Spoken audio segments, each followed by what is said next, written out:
just ask now, has anybody heard of the B-side? Yes. Oh my God, that would be really embarrassing and scary if no one did, so. That's awesome. Are any of you subscribers?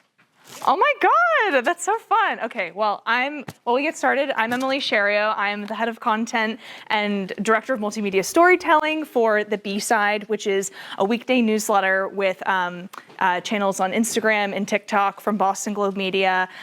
We serve young Bostonians, and so I think we're almost there, but excited to chat with you all today. So I feel like, you know, my attitude is we can have like Q&A at the end, but if at any point someone has a question, like, let's keep this a convo. So feel free to. Time for I mean, I know if anyone has questions. Yeah, I'm a tour. Yes, Adriana. Hi, Emily. Hi. Sorry for sitting back here. I have to leave early, but one question I'd love to hear. You've been doing this for a bit now. What has changed from when you started B-side to today? Well, I feel like I know what I'm doing a little bit more, which when we first started, I still feel this way. When I was hired to create B-side when I was 26 years old, I saw a very nebulous job posting at the Globe that was like, we're starting this new newsletter and it needs to have Instagram and TikTok. And I was coming off of this wave of a few successful news TikTok explainers during my time at GBH. And, you know, I think maybe at the time I'm like, oh, I'll just like keep doing that. And, you know, I very much felt like at the beginning I was girl bossing too close to the sun, and I still feel that way sometimes. But, you know, B-side was always meant to be a newsletter for young people living and working in the Boston area. You know, it took us about like 6 months to even get to like 10,000 newsletter readers. We now, about 2.5 years into it, have nearly 50,000. We have a 60% open rate. We have a ton of engagement on Instagram and TikTok. And we've recently just expanded to a B-side membership where folks can actually pay $7 a month for deals at 50 local businesses throughout the community. They will get a weekly newsletter from WA. That's a B-side guide that's very like things to do and itinerary based. And then the hope is we're going to be doing some more IRL events at some point. So it's one of those things where like it's weird working in a startup within a legacy media institution. I'm on a team of 2, and for a long time it was just a team of 1, being me. So just learning always how to be nimble and, you know, think on our feet and produce good content while we're trying to just like keep our heads on straight. But long story short, I think we spent a lot of time going, we're so close, we're almost there. And it actually kind of feels like we're there, which is really cool. And so happy to share the origin story of all of that with you. Oh, look at that. Bostonian is important. Oh, hell yeah. Okay. Oh yeah. Amazing. We are in business, and I know it was worth the wait. It's going to be worth the wait. Aw, thank you. Okay. Well, now that we got the intro out of the way. So hi, everyone. My name's Emily Schario. I don't think anybody walked in between when I just talked and now. So today, we're going to talk about how we built a newsletter and a social media brand for young Bostonians. Like I mentioned, the B-side, we're a weekday newsletter, Monday through Friday.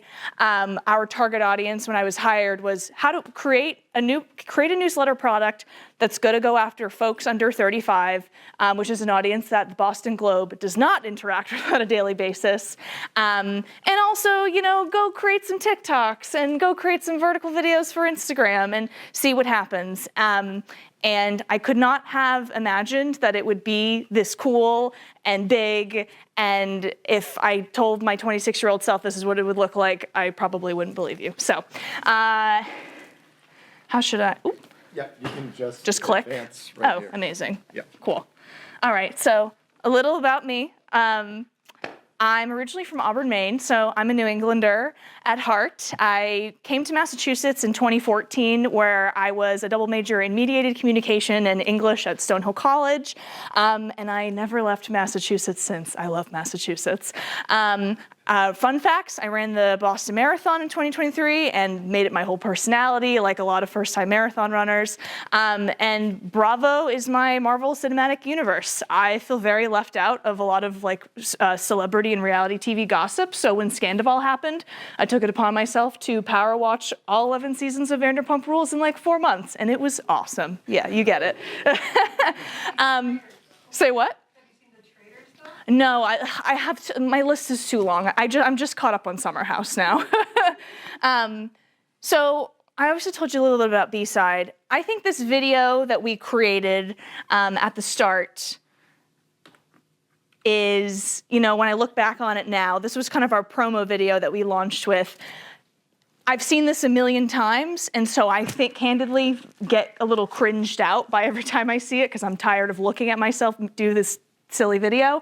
But 2.5 years later, I actually think it really still captures the essence of B-Side and our mission at the end of the day. So without further ado. Being an informed Bostonian is important, but it can also feel like a part-time job.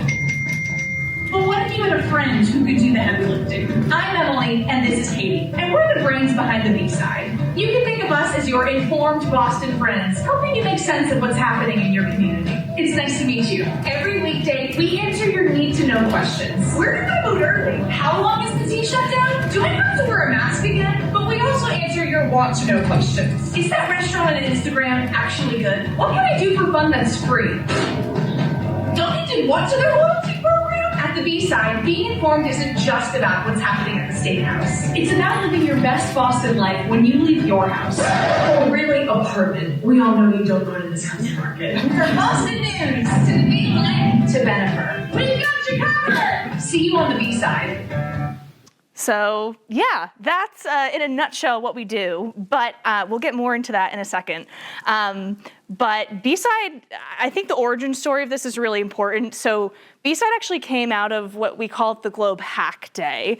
And this was long before I was even hired. And it's basically where a bunch of employees pitch a business idea, and then whichever idea receives the most amount of employee support, it will either get funding from senior leadership or have an opportunity to be pitched a little bit more seriously. So this was actually the first idea that came out of the Hack Day, but it wasn't B-Side that came out of the Hack Day. It was, we want to create a newsletter first and social first product for young people. So why is the Globe interested in doing this? Well, at the time, this was in 2021, 2022, we're seeing a lot of journalists leave legacy media institutions, starting their own Substacks, newsletters were having a boom, and then the Globe started seeing folks, venture-backed companies like Axios and 6 AM City, popping up in local markets. And they had already popped up in Boston, and the Globe was finally like, damn it, we need to be in here too, we're probably a little bit late. And another piece of this was also because this idea actually originated out of the advertising department. This did not come out of the newsroom.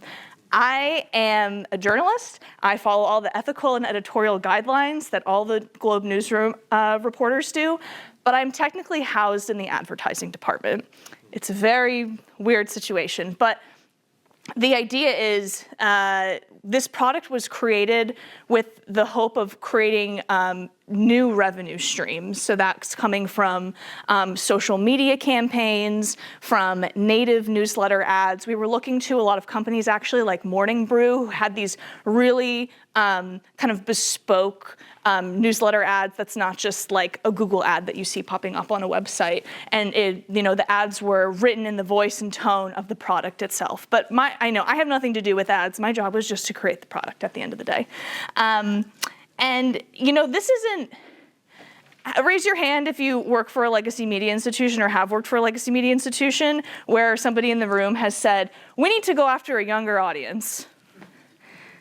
Okay, exactly. And I think, Matt, you are an exception to the rule, but I think a lot of the times when folks do that, it's usually not spearheaded by young people. It is often older journalists feeding younger people what they think that they should want, or what they think young people should want. And so the Globe was very brave and took a chance on 26-year-old me who, had some success in vertical video at that point, but I had never written a newsletter. I was never even really a reporter. I was a producer at GBH. I was booking guests. I was writing scripts. A little bit of background, my parents are actually actors and directors. They run a small equity theater in Lewiston, Maine. And so I have been exposed to the concept of storytelling my entire life.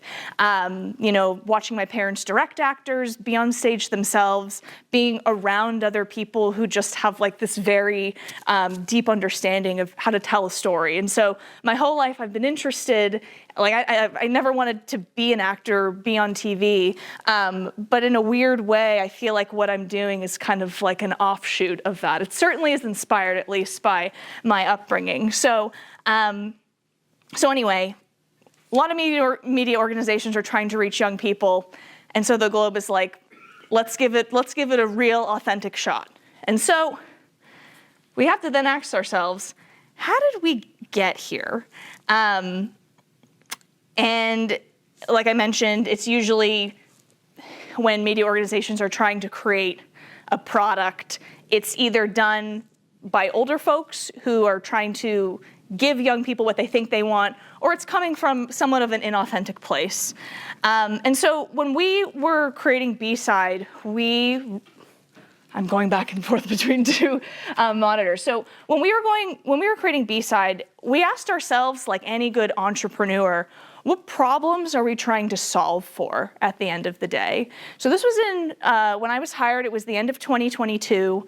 We're kind of in this unique moment as a country where the world's starting to reopen again. You have this generation of young people who have had these really prime formative years ripped away from them, and we're seeing this hunger and thirst for being back out in the world, connecting with others. And so we were starting to think about, as a young media consumer, what are the things that are plaguing them from actually engaging with local media? And so I think the big one, it's access. We all know that local news is shrinking, newspapers are closing, and for the local news that is available, it's often behind a really expensive paywall. The Boston Globe, I believe, is $360 a year, or around or around $1 a day is how they bill it. I don't know many people in my age bracket who are willing to make that commitment. Life is expensive as it is. The other issue is that we're just coming out of COVID and a presidential election where it was a back-breaking 24/7 news cycle. It's exhausting to be informed. As we said in the intro video, being an informed Bostonian is important, but sometimes it can be really hard.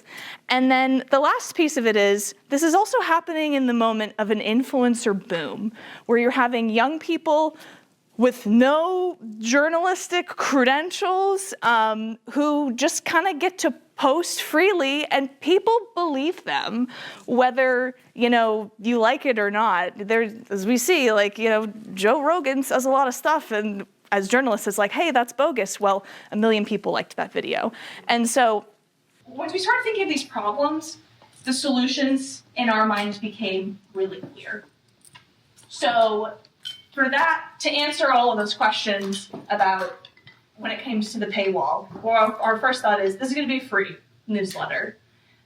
We can't always promise that the links in there aren't going to be paywalled, but we know it's something that somebody doesn't have to search for. It's delivered directly to their inbox every day. They don't need to open an app. It's as effortless as possible to engage with. We made a clear decision to not cover national news or politics or any hard crime on the local level.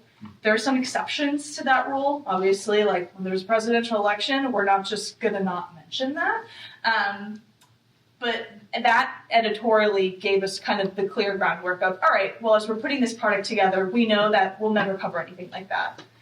And then the last bit was, you have these influencers who, that's what young people are listening to at the end of the day. So we're going to walk and talk like them, but you're going to be able to trust us. And so once we kind of figured out what those answers were, it all led us to this next exercise that we did with our branding director, we were trying to figure out who is B-Side's North Star follower. And I think this is an exercise that actually a lot of businesses will do when they're creating a product in general. And so, because the big question ultimately is, who is this for? We keep using the phrase like young people. Well, who are young people? There's a ton of young people. And so what we landed on was Madison Sousa. That's actually a photo of my best friend, who happens to be named Madison. Madison Sousa is a fake name. But this is just a snippet about her. But B-Side's North Star follower, the person at the end of the day that, on a singular level, that we're creating content for, she's a 27-year-old living in Brighton. She's a marketing assistant on the tech side by day, but would like to break into the creative side. She makes around $65,000 a year. Her media news diet consists of things like The Skim, The Globe, but doesn't pay, Washington Post TikTok, fitting, the Only in Boss Instagram account, boston.com. She secretly follows anyone on Bachelor Nation, and primarily uses Instagram and TikTok to find her news information, whether that isn't something she falls into, or whether she's actively seeking that. And this was actually a really important part of creating B-Side, because you can't try to talk, if you try to talk to everybody, you will talk to nobody. And while 2.5 years have passed since we've, created Madison, this was even before we dropped our first newsletter send. I'm sure if we redid this exercise, there'd be a little more nuance to Madison. Maybe she makes a little more money, maybe a little less. Maybe she lives in Somerville, but actually says she lives in Boston, blah, blah, blah. Like, the details may change, but at the end of the day, the core of who she is has stayed the same. And that has, been really wonderful proof that we've been staying true to our mission all along. But I think this is also, as legacy media institutions, or even just you as individuals, are thinking about, like, whether you're even creating a newsletter that's just yours for your own audience that you're, trying to grow.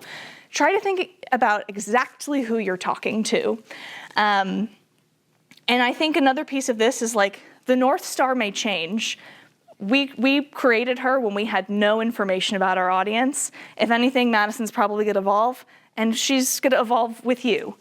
And so when you put all of this together, when you put the mission of, we need to go after young people, it needs to be on Instagram, it needs to be on a newsletter, and this is who we're talking to, what you end up with is our core product, which is the B-Side, obviously. It's a weekday newsletter that is delivered right to your inbox. So weekday newsletter from Boston Globe Media that's giving our young audience a daily dose of local news that they actually want to hear. And so when we say actually want to hear, we mean things like, is the tea shut down? Is there a new restaurant in town? What are the cool things to do this weekend? Our content really strikes what I think is a really wonderful balance of local news, lifestyle stories, with a strong emphasis on things to do and events.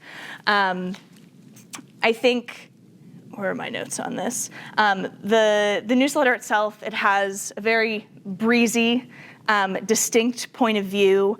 It feels conversational. It's meant to feel like you're reading the recap of the news from your informed friend. I know for me personally, I was always the informed friend when I was in college, and it's just something that's I've always loved reading the news and I have always been like pounding my chest about people need to be more informed. Why aren't people more informed? And I think a piece of it is like being informed is really boring sometimes, and it's really hard. You can't. And so the way that we see this newsletter is, how can we create a journalistic milkshake for somebody, but throw a little bit of spinach in there. So within your 5-minute read, you are going to get everything from MBTA shutdowns to updates on the mayoral race to Bill Belichick playing airplane with his 24-year-old girlfriend to, I know I saw your face, yeah, I know. We'll get into that later, to the new restaurant that just opened in town. It's not meant to be heavy. It's meant to be fun. It's meant to be breezy. It's all, my attitude is like, let's make being informed fun, and take it from there. It's an incredibly skimmable product too. Obviously you see this GIF probably going on a loop here, but we intentionally designed things like every paragraph having the first sentence be bolded so that, because I know not everybody reads the whole thing, even though it's only like 900 words, you could just read the bolded line and get the gist of the graph and then keep going. Our lives are busy, I get it. If you're a reader, you already know we love an emoji. Part of that decision is to avoid somebody looking at a wall of text. I know for me as a consumer, as soon as I see a bunch of words and with no end in sight, I'm ready to pack it up and go. My attention span is just as bad as the next person. And so the anatomy of a B-side newsletter, it goes something like this. So we have our quick little intro nut at the top that is designed to be a cool thing or a weird thing that we saw that we think you should go click on. We often think of it as kind of a clickable moment. We have a 450-word lead covering what we consider to be the most interesting local story of the day. That's ranged from everything from an MBTA shutdown to speed dating having a resurgence in Boston. We also include we have a quick and dirty headline roundup. So we have 4 of the top headlines of the day that are still following the same rules of no national news or politics or no local crime. And we summarize those in about 90 words. We have a reader poll, which is actually such a wonderful asset that Beehive, our email service provider, offers, where we can ask our audience questions, whether it be about a story, whether it be us trying to get to know them a little bit better. From the ad team's perspective, it supports things like a click-through rate, which they need to share with advertising companies or clients who are interested in advertising in B-side. But it's also a way for us to get to know our audience. So the other day, with Mayor Wu's State of the City address, we asked something like, if you had to vote for Boston mayor today, would you vote for Mayor Wu or Josh Kraft? And it was like 90% Mayor Wu. And so is that going to make a huge decision in our editorial content? No, but we now have this piece of information of, okay, the people we're talking to are kind of falling on this side of the spectrum, which is, I think the more you know, the better. And Mondays and Fridays, we have a things to do section that are 8 things to do either that week or that weekend. And then my favorite section is one last thing. So this is the news that you don't necessarily need to know, but you're glad that you did. Circling back to, Bill Belichick was playing the airplane game with his 24-year-old girlfriend on the beach, and that went viral, and so we talked about it. Even if the thought of it, made us throw up in our mouths a little bit. And also, I'm very much like plowing through, and like I said, if anyone has any questions, whip them out. We'll go right through it. But another piece of the pie here, and that I really think supports, like I mentioned earlier, our click-through rate is around 60%. So for context, industry standard is anywhere from 20 to 30% for email open rates. Click-through rate sits around 7%. Industry standard is around 1 or 2%. I think obviously having a great product is important, but having people ready to open the email and having some kind of urgency to do that is just as important. So an anatomy of our subject lines, it's usually maxed around 30 characters. We always make sure that the whole entire line can fit in somebody's mobile view on their phone. It's not getting cut off. I know for me personally, I'm less likely to open an email if I can't read the whole headline. We always include an emoji. I believe there's actually studies that have shown people are more likely to open an email if an emoji is attached to it at the front.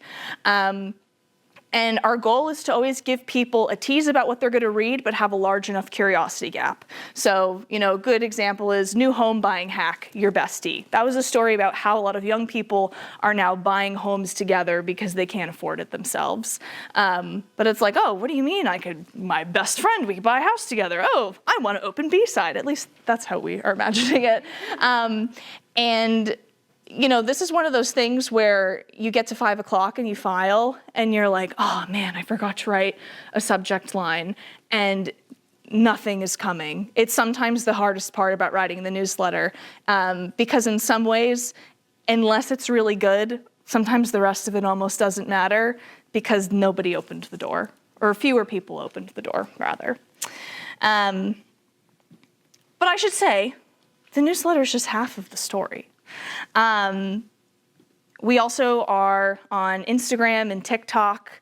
And I should also say, when we started B-Side, and I'll still stand on it now, we're a team of two. It's myself and my colleague Gia Orsino, who's our newsletter writer. I would say she writes most of the newsletter these days, and I'm more of kind of like a support for her, where I'm meant to be focusing on social and some other things that we're exploring. Running a newsletter and social media empire with two people is really hard. And there was actually a period doing B-Side where I was running it by myself for about 6 months. And so for all of the small but mighty teams out there, I see you, I hear you. In my mind, you can't create a news product for young people without a social presence, because at the end of the day, that's where young people are getting a lot of their information.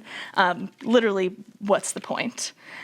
So when we were thinking about the secrets of our social success, when we were building B-Side, with such a small team, how do we do it with, we don't have 10 people that can be ideating all the time or producing or filming all the time. And so we started to think about certain buckets that we were working in. So one of those being repeatable social formats that work. So those are things like memes, trending sounds, and 60-second video features that I kind of dub as mini chronicles.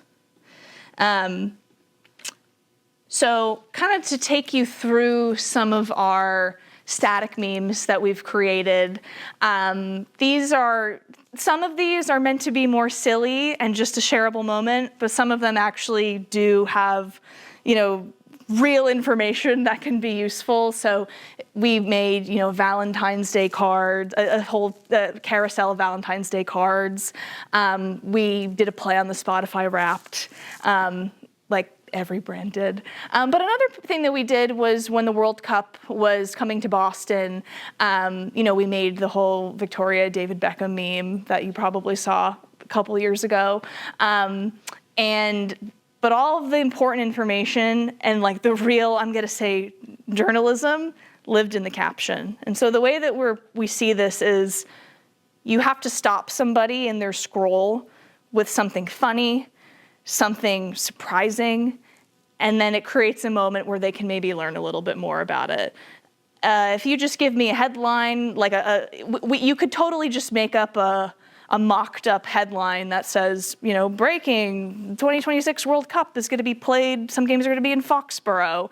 But at the end of the day, we're after an audience that has grown up on memes and that kind of humor. And my attitude is, we're communicating the same point at the end of the day, but one of them is a little funnier and a little more enjoyable and engaging.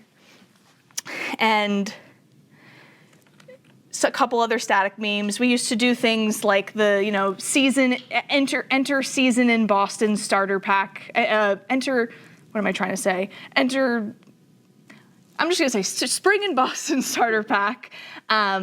So, playing all the silly things that people have to deal with every season.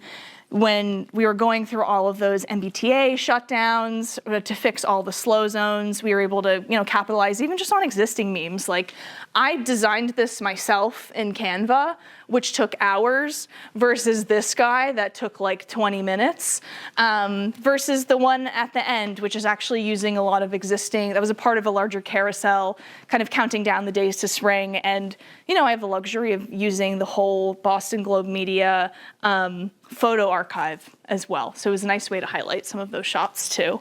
But I think ultimately what we're trying to do here is capitalize on relevant news stories or moments or seasonal events, what have you, spring in that case, that lead with humor, but often have that meaningful information baked into the caption. We also do a lot of stuff with CapCut for memes. So I feel so weird, like explaining, like, here's why this meme is funny. But again, capitalizing on those big moments that everybody is talking about, whether it's on a national, or in this case, it was national, but it did have a local spin. So last year when the Chiefs won the Super Bowl back-to-back, it was like, all right, well, here's a great moment. This happens to Patriots fans too. Here's what it actually felt like. That was, at the time, one of our most viewed videos. We were having a heat wave in September. Does anybody remember that Barbie meme? Yeah, I'm seeing some heads shaking. We had a heat wave in September, and it was supposed to be all about like people ready to, for fall weather, and then boom, it's 100 degrees. And then the last one was about when the Green Line extension, when they had to rip up the whole thing because they didn't do a good job the first time. And again, all of these stop you in the scroll, and then the caption unpacks the important information. And then we have the trending sounds that, it's all about the lip sync, it's all about the performance. My thought process when I'm creating a lot of these, first of all, I'm on TikTok way too much, like my brain is broken. However, it's really helpful when trying to find, new sounds and get ideas. So sometimes I'll save a sound and go, all right, I need to wait for a news story to fit into this. Or I'll see a news story and be like, all right, well, how do we have a sound that communicates this? Again, it's the same approach of it stops you in the scroll, but then the caption is really where it all begins, where the important information lives. Here, let's watch a couple of them. Why not? Tell Jesus that the bush is back. I was gonna kill you. I'm the uptown king with me and what's up or don't you? So like very silly. That's me. A social video producer going out at the Charles MGH stop and waiting for like 6 red line trains to go by to get that exact shot. It's just how it is sometimes. This was actually one of my favorites. This was last April when the weather was finally starting to turn. And then we were going to get a nor'easter in the middle of it, which typical New England. But the Elvis Presley song was going viral, and we thought this was a fun play on it.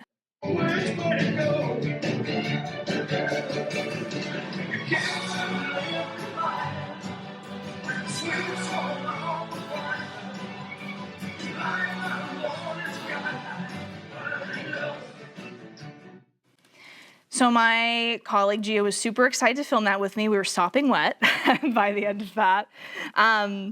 But, we found a lot of topics that perform really well are things like the MBTA.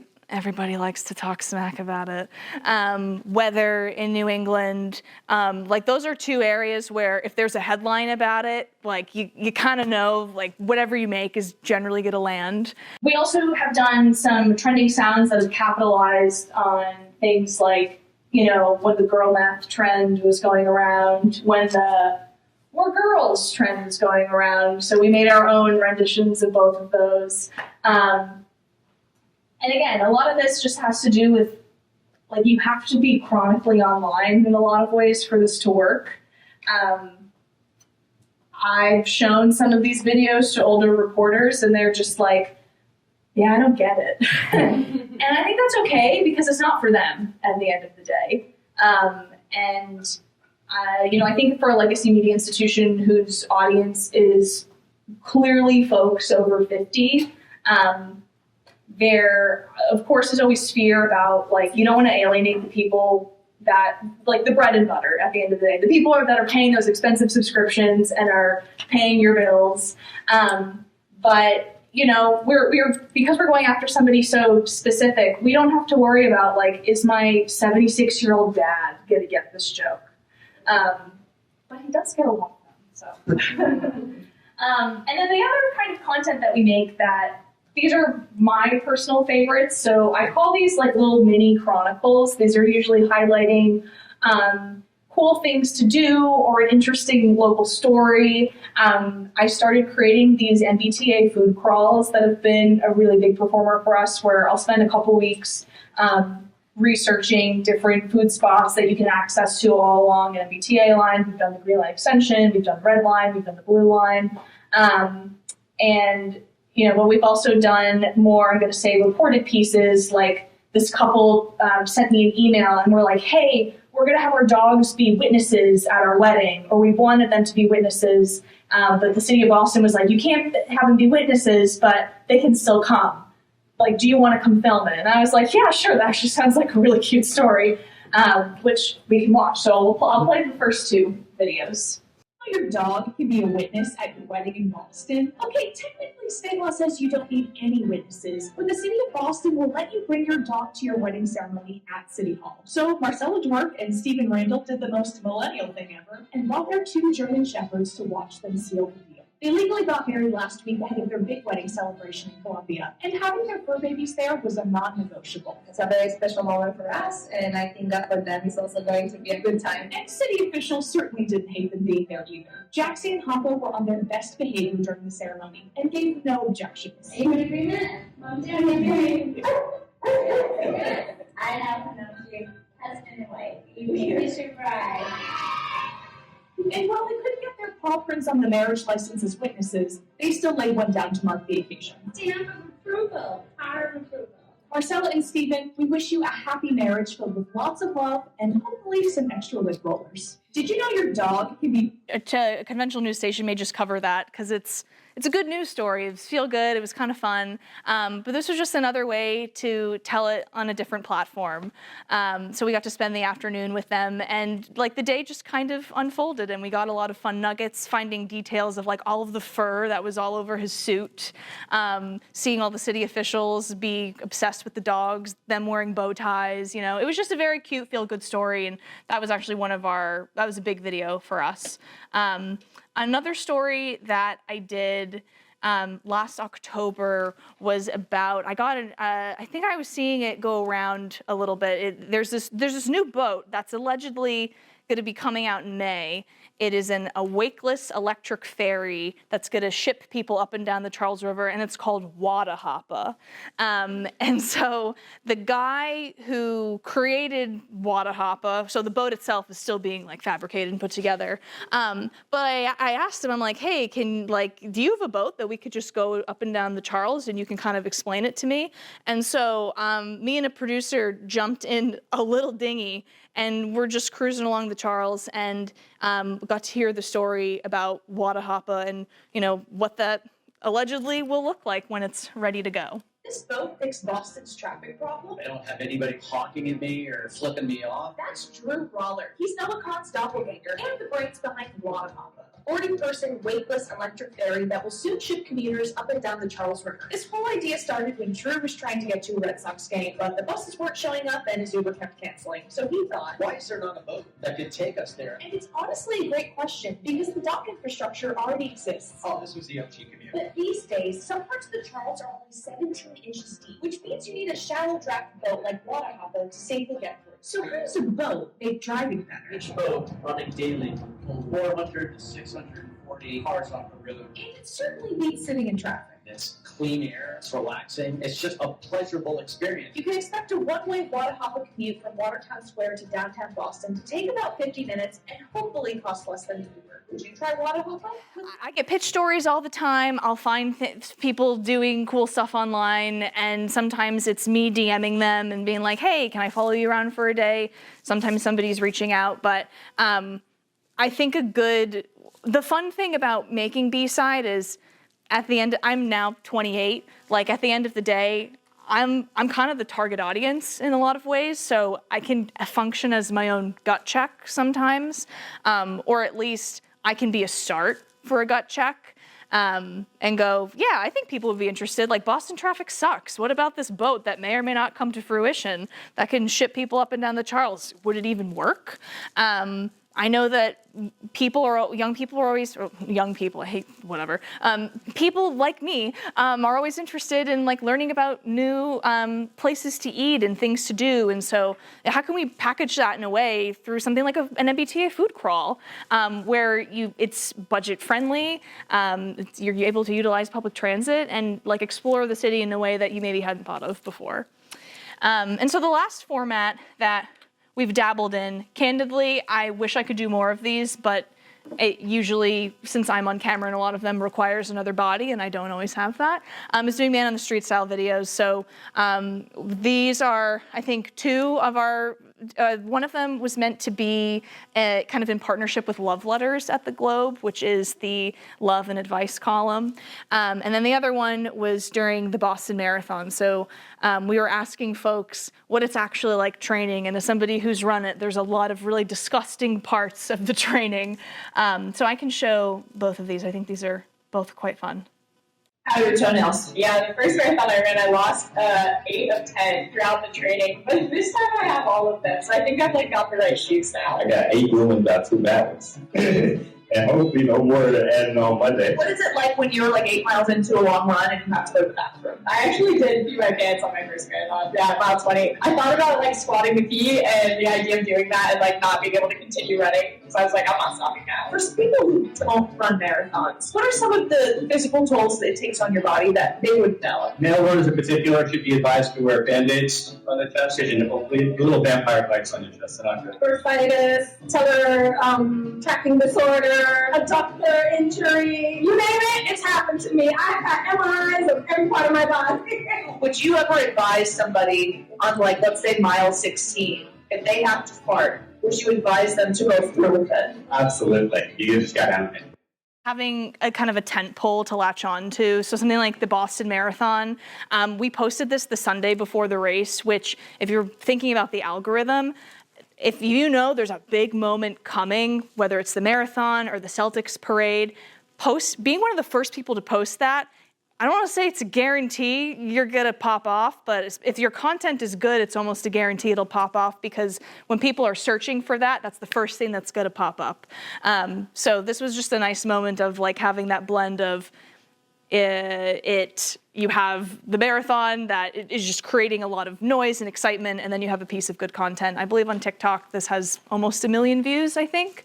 And then, you know, because we were doing this in partnership with Love Letters, we were asking Bostonians their best dating advice, which, you know, I'm sure Matt can attest to this too. Like when you're just walking around, you know, when you ask people like, oh, you know, we're with B-side. Do you have any dating advice, or what do you think of? We'll ask them a question. A lot of them are just like, get away from me. But we actually met a lot of really interesting people that had a wide range of advice that most of which I would not take.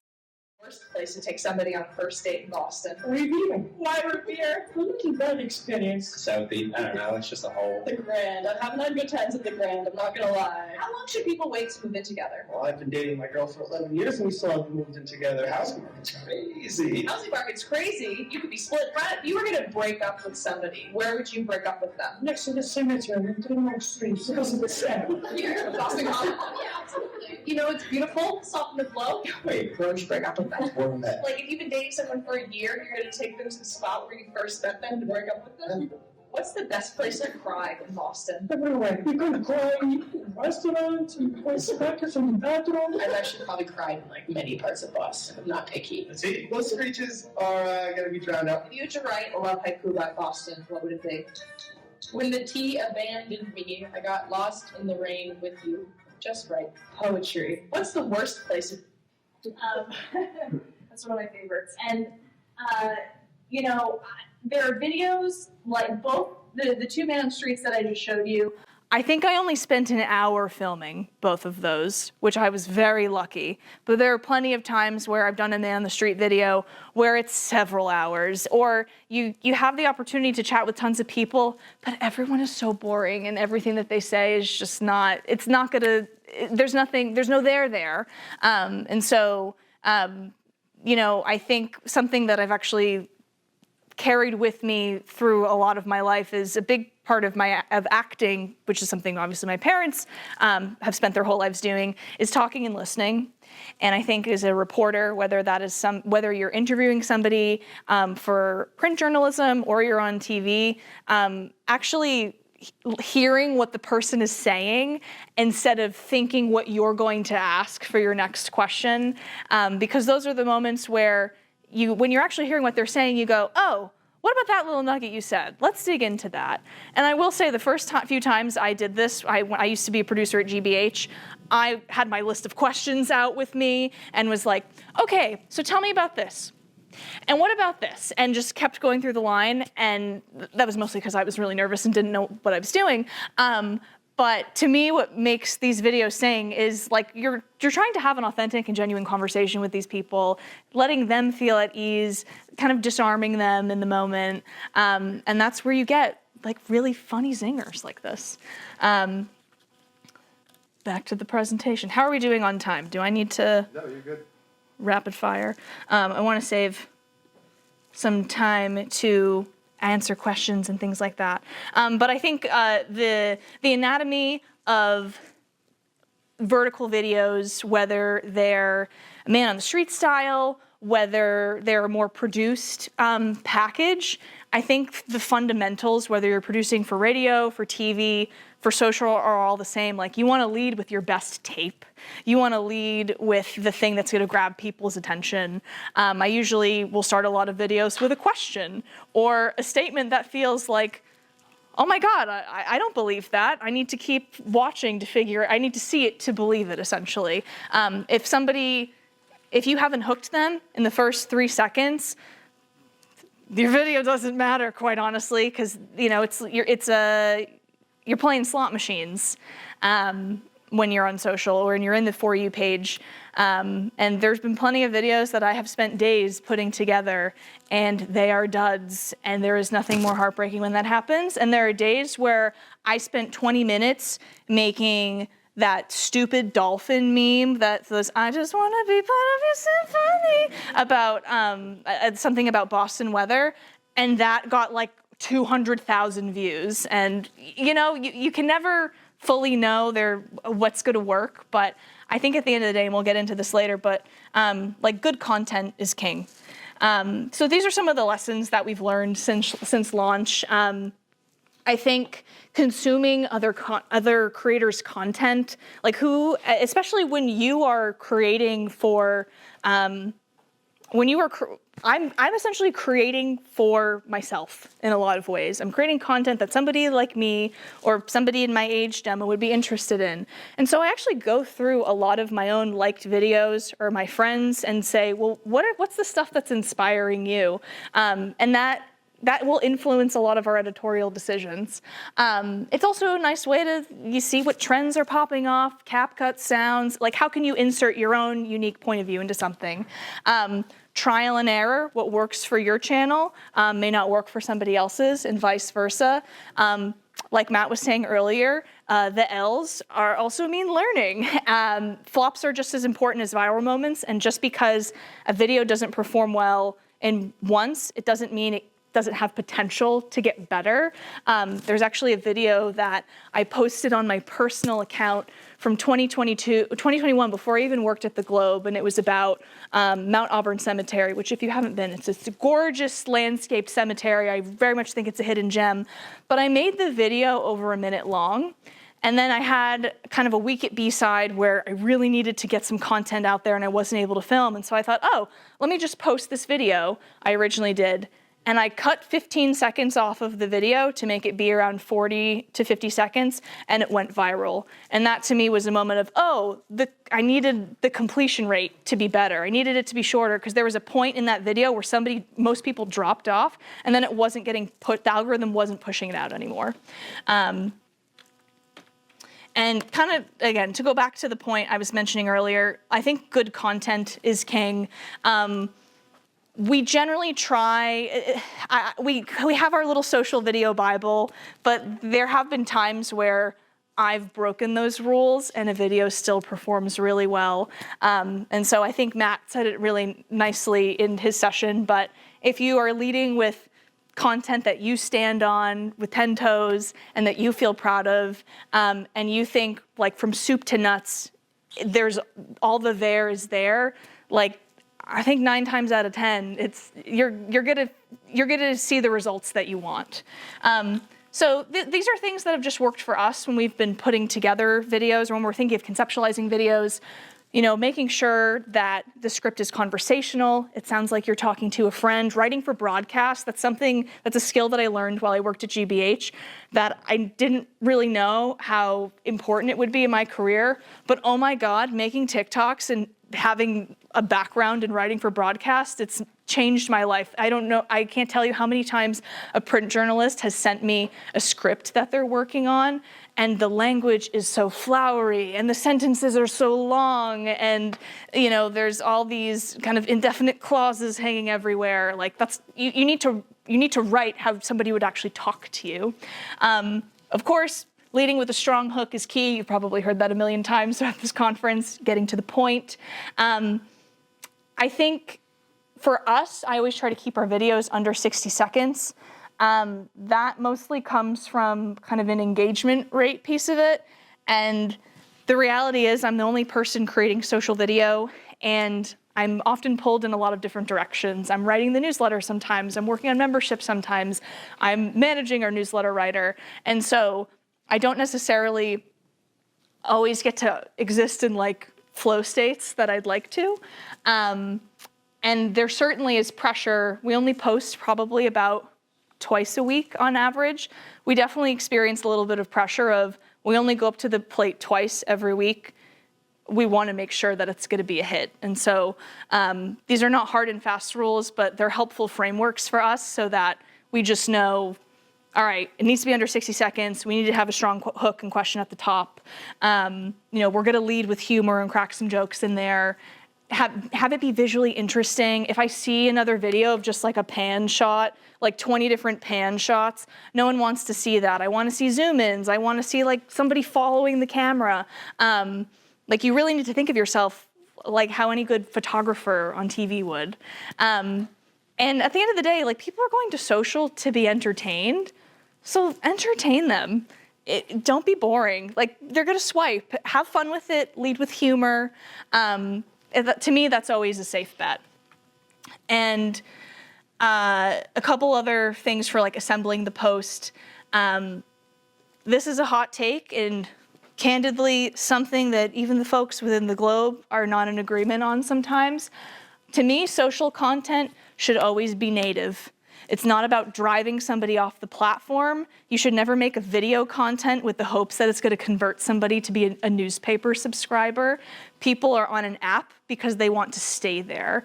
There's plenty of data that, of people, at least internally even, like people aren't, if they see a video they love, unless it's like something super crazy, like a big story I think was, like for Karen Reed, there was something that the Globe or Boston.com did, and maybe 3,000 people clicked from the link in bio to take them to the website, where hundreds of thousands of people are on the website a day. So it's really like, it's pennies at that point. It's nothing meaningful. We always try to have, we just started about a year and a half ago, baking in our captions on every video. Instagram captions suck. It's just easier to do it in Premiere. We do utilize text on screen, like the native text that you'll find on Instagram, because sometimes we find that, like when you probably saw at the top, we had a lot of like video titles. We actually build those out in Instagram because those are then keywords that Instagram and TikTok can pull from, and to help. It creates an opportunity, at least, for it to be maybe pushed out to a slightly larger audience. And then the last thing we follow is, not every story is made for social. I think there can be, and I see this more in the newsroom, but I think there can often be this pressure of, well, this big piece just came out. We want to get people to read the piece. Let's just make a video about the piece. And it's like, well, if I have a minute or 90 seconds to like distill all of this information, I can't, talk about this, big immigration legislation in a minute without having all this other context in play. And so maybe there's like a nugget within a story that creates an opportunity for you to dig a little deeper. And then suddenly you have a multimedia package where you have this written piece and you have a video that you can embed on the site that allows someone to go deeper on one of the little passageways that the story can lead you to. And remember, you just need an iPhone and a can-do attitude. Matt will probably hate to hear me say this. I don't really film with a mic like 80% of the time. The way that I film my voiceovers, I take my iPhone and I put a blanket over my head on the couch, which a lot of radio reporters have done. And it's been fine. I think I would when we do Man on the Street stuff, I'll have a little dinky clip-on mic. It's something I'd like to upgrade soon. However, all that is to say, this is my only real tool. I don't even really use a tripod that often, and 9 out of 10 times I don't have somebody out with me in the field, and we've been able to build all of this with just this. So I've seen in newsrooms sometimes this, we can buy this camera or do this GoPro and get this software, and it's like you're getting in your own way, I find, when you kind of have everything that you need at the end of the day. So all that is to say, we set out on this mission to create a newsletter product with a social presence to reach a younger audience. Did it work? Yes. This is a snapshot of what some of our numbers look like. So we've been operational we sent our first post in October of 2022. We have around 45,000 subscribers, like I said, with a 60% or so open rate, a 7% click-through rate. We recently just launched a B-side membership program where what we're gonna call our super users can pay $7 a month to get access to 50 local deals in and around Boston. So a list of local businesses that we've curated we think our audience would be interested in, and that list is growing every month. That also includes a bespoke newsletter with a things to do kind of itinerary focus that I write, and we're also starting to get into some IRL events, since events and things to do are things that our readers are really interested in. And that we've been running that for about a month now, and that open rate is around 90%, and the click-through rate on that one is around 50%, and we have about 200 paying subscribers at the moment.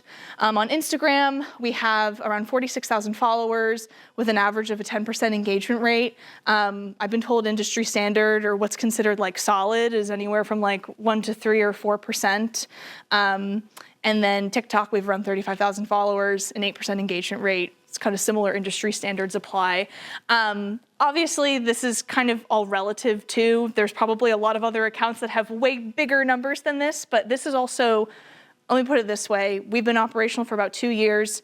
We are one of the highest engaged newsletters at the Globe, with the highest engaged social or presences at the Globe as well, which I think is just a clear example of us staying true to who we're trying to create for at the end of the day. So again, if we're gonna break down our audience as well, 65% of our readers are 34 and under, 60% of them identify as women. That doesn't actually surprise me, given that stereotypically women tend to be the planners. So, they're the ones checking out the lists and the things to do in the restaurants. 85% of readers say they're most interested in content around things to do, events, food, and restaurants. We poll our readers every time a new reader signs up, we poll them and ask, what content are you most interested in seeing? This is kind of the latest pie chart that our email service provider put together. And then on social, about 30% live in Boston proper, with Cambridge and Somerville in second and third. 62% are 34 and under, 69% are women. I'll note, though, that while the bulk of our audience are folks 35 and under, we surprisingly have a really healthy audience of like Gen X and boomers, and which has been surprising, because I'll get like an email that's like Dick from Quincy being like, I'm 71 and maybe this is too cool for me, but like I really like what you guys are doing. And I think at the end of the day, like accessible, authentic, relatable content transcends age. Like that's people, same thing with even like the jokes we make in a meme, where maybe sometimes it only lands with a certain age group, but a lot of the times, like, if it's funny for one person, it can be funny for a lot of people too. So I think I hopefully see this as a lesson of not just how do you reach younger audiences, but how can you just reach audiences in general? And I think you can do it by taking a similar approach that we've taken. So, and my hot take of the day is, while the Globe decided to create a new media brand to do what we did, I do not think you need to create something out of nothing. I don't think you need to reinvent the wheel. I think I think a lot of legacy media institutions put a lot of pressure on themselves of, well, how are people going to perceive us? Like, we're the Globe, we're the New York Times, we can't be funny or silly. But if the goal is to ultimately reach younger people, and we're doing the same thing over and over again and expecting a different result, do I think there's a world where you could post some of our memes on the Boston.com TikTok or Boston.com Instagram? Yes, because we actually collab tag with them a lot, and their audience loves our stuff, and that's actually been really a helpful growth case for us as well. And so I think time and time again, we've just been we've been able to prove that this is the kind of content that people want, so give it to them, and stop getting in our own ways. So anyway, that's that. Any questions? Do you use Constant Contact to track, the metrics, the opening rate and click-on rate? Yeah, so we use Beehive. So they're a relatively new email service provider. We love Beehive. They were actually in beta when we first launched. They are designed by the guys who created Morning Brew. So it's very creator focused. It kind of reminds me of Substack a little bit. It's very easy to customize. You can see our branding looks very different from the Globes. We're purple and our text is a little different. We don't even use Times New Roman, but we have a dashboard as soon as you open our B-side account that has open rates, click-through rates, retention rates. You can create the polls in there, segment audiences. You can do literally everything. So if you don't know which one to use, if you're deciding, because I know there's 20 of them, I'm a Beehive stan for sure. What's next in terms of the B-side? Is there a plan to evolve it? That's a great question. I think membership right now is the next frontier for us. How can we bring B-side in real life? Whether that's through events with our readers, partnering with other businesses in the community. What I would love to be next is to expand our team so that we can have, more brains on this. But yeah, I think ultimately, membership is next step, but also just being able to keep doing what we're doing, but better. Yeah. Because the first video that I ever posted, it probably sucks so bad compared to what we're doing now. So I'm 2 years from now, I wonder what these could look like. Have you seen the journalistic team of the Globe, from other departments reaching out to you for advice and other strategies? From a lot of the other social video producers, there's been a lot of interest, or just hey, can you read my script that I wrote? I've written and read and edited hundreds of them, so that's something I'm always happy to lend a hand to. I think, I, like a lot of institutions, I wish there was a little bit more direct collaboration. I think those moments happen kind of more on the periphery if somebody reaches out. But what I will say is, I think other parts of the Globe are starting to take a page out of our book, because we're seeing a lot of other video styles that at times can maybe resemble the essence of a video that we've put together, which I take as a compliment. So thank you so much. Yeah. Emily. That was awesome. Cool.